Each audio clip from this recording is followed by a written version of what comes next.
matin parce que vous êtes là à la maison de notre Père. Alléluia. Pour que vous veniez écouter sa parole. Alléluia. Je vous bénis de tout mon cœur. Alléluia. Je vois mon bien-aimé Jiré ce matin. Que Dieu te bénisse. Est-ce qu'on peut acclamer Dieu pour lui? Aujourd'hui, je ne serai pas long. C'est parce que c'est quelque chose que Dieu m'a dit. Et je suis obligé de les restituer tel qu'il me l'a dit. C'était le lundi 14 février 2022. Alors je pense que c'était le lundi. Après mon bain, je voulais dormir. Et j'entends le Seigneur me dire quelque chose. J'entre déjà dans ma prédication. Alors le Seigneur me dit, tu sais pourquoi je tarde à accomplir les promesses? Ah, je dis, mais Seigneur, c'est grave ce que tu fais là. Comment tu peux promettre à quelqu'un une chose qui dure 10 ans, 15 ans, 20 ans? Et pourquoi tu fais ce genre de choses? Mais chez notre ennemi Satan, notre adversaire Satan, ça ne tarde pas. Quelqu'un peut aller aujourd'hui, dans une semaine, des semaines, les choses marchent telles qu'il a voulu. Mais nous, depuis qu'on a crié à Dieu, et que tu nous aies fait des promesses, on l'entend, ça prend 5, 10, 15, 20 ans. Mais pourquoi tu fais ça? Et le Seigneur va me dire, j'ai fait tout pour un but. Même les méchants pour le jour du malheur. C'est écrit dans sa parole. Le Seigneur me dit, si je veux que la promesse tarde et qu'elle prenne du temps, j'ai un but à atteindre dans la vie des chrétiens. Et moi je lui dirais, Seigneur, quel est ce but-là? Mais quand toi tu veux atteindre le but, nous on souffre, on gémit, on nous regarde comme des morts, des mendiants, des pauvres. L'apôtre Paul dit, nous sommes comme les balayures de ce monde. Et le Seigneur me dit, j'ai un but à atteindre que tu dois comprendre dans l'accomplissement de la promesse.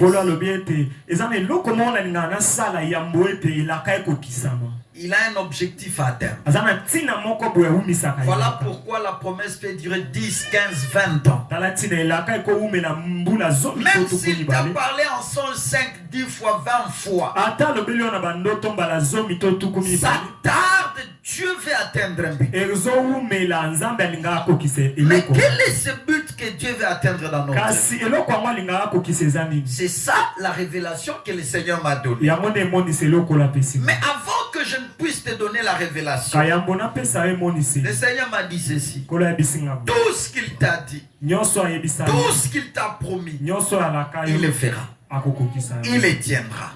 Que ça prenne des années, que tu le veuilles ou pas, aucune condition, aucune circonstance ne remettra en cause ce que Dieu a fait ou a donné comme promesse. Le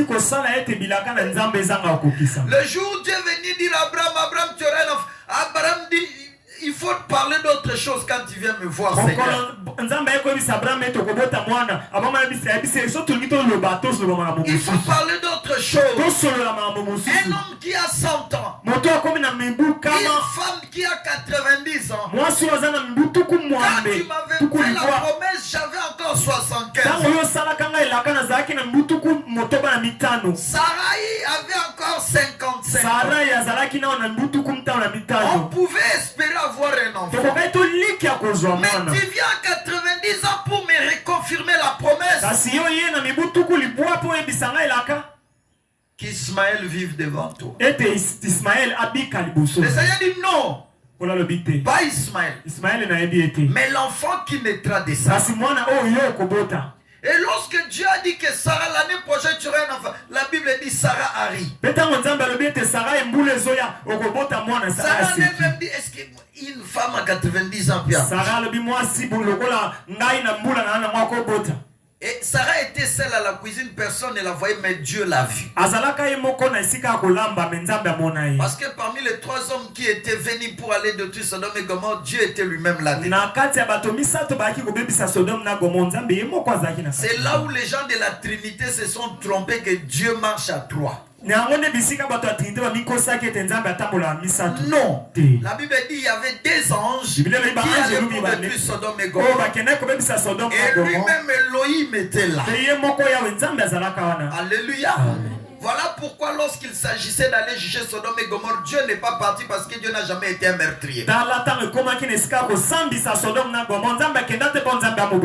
Alléluia. Dieu est resté pour écouter l'intercession d'Abraham. Mais écoute-moi ce matin, bien-aimé. L'objectif dont Dieu veut atteindre, dans les retardements et jusqu'à l'accomplissement de la promesse, c'est une seule chose. Dieu veut que les fruits de la patience se produisent en vous.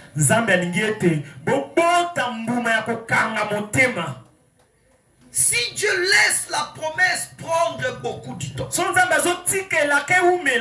il veut voir quelque chose germer en vous, c'est la patience. C'est ça l'objectif que Dieu a besoin d'atteindre. Voir la patience naître en vous. Te voir devenir un homme patient. Car si vous lisez le fruit de l'esprit, non, il y a aussi la patience. Alléluia. Amen. Ceux qui aiment Dieu, ils ont la patience à l'égard de Dieu. Un bon chrétien, c'est un chrétien patient. Vous savez, bien aimé, nous lisons Jacques 1, 3 à 4. C'est là où est la réponse de ce que je suis en train de dire.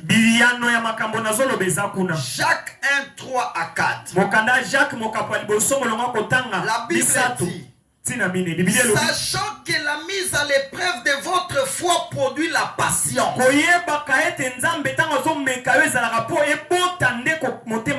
Est-ce que tu peux acclamer Dieu pour ça? L'épreuve de votre foi. Quand Dieu vous éprouve avec une promesse qui tend à s'accomplir dans votre foi, Dieu veut que vous produisez la patience.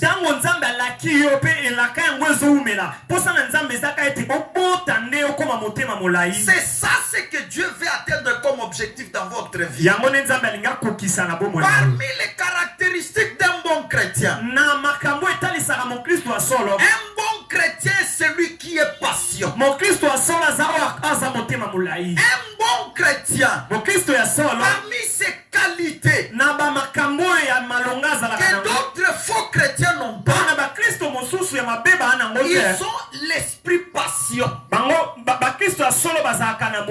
vrai fils de Dieu, fille de Dieu, il a ce qu'on appelle la patience. Est-ce que vous savez ça? Je vais vous donner un homme extraordinaire dans la Bible qui s'appelait Moïse. Nombre 12, le verset 3. Celui qui a 8 secondes, il peut nous lire Nombre 12, verset 3. Nombre 12, verset 3. Écoute-moi, bien-aimé. Pour être un vrai leader et bien conduire un peuple, il faut avoir un cœur patient. Si Dieu avait pris Moïse Mais c'est parce que Moïse avait cette qualité-là de non-passion. Dieu, quand il vous appelle, il vous forge dans la souffrance pour qu'il puisse retrouver la patience dans votre cœur. Il a forgé Moïse pendant 40 ans. Si vous ne savez pas, Moïse a fui la maison de Pharaon à l'âge de 40 ans. Et c'est à l'âge de 80 ans que l'Éternel va lui qualifier pour aller faire sortir son peuple d'Israël. Mais qu'est-ce que Dieu a vu en lui? Qu'est-ce que Dieu a forgé à Moïse? C'était la patience. Voilà pourquoi Moïse pouvait faire 10 tours vers Pharaon. C'est qu'on dit Kwendavutuka. Et Pharaon dit, je ne laisserai pas aller mon peuple d'Israël. Moïse croyait au premier fouet que Pharaon laissera aller les enfants d'Israël. La deuxième plaie, Pharaon durcissait toujours le cœur. La troisième plaie, Pharaon durcissait toujours son cœur. Moïse savait comment fonctionne Dieu. Moïse savait que Dieu, même dans sa façon d'agir, il faut être patient. Alléluia.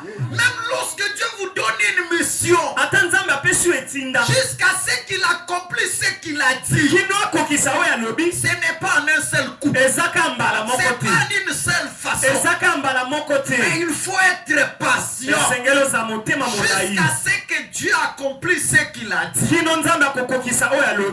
lui avait dit qu'il fera sortir les enfants d'Israël. Il a fait 10 tours chez Pharaon parce qu'il était un homme patient.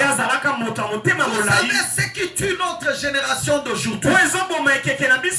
Les gens ne sont pas patients. Même les jeunes serviteurs, ils ne sont pas patients. Ils veulent seulement lorsqu'ils commencent le ministère aujourd'hui, il veut voir une église remplie de centaines de millions de membres. Non, Dieu ne fonctionne pas comme ça. Il commence le ministère aujourd'hui. Il veut que tous les quartiers les connaissent seulement aujourd'hui. Dans ce monde, non, ça ne fonctionne pas comme ça.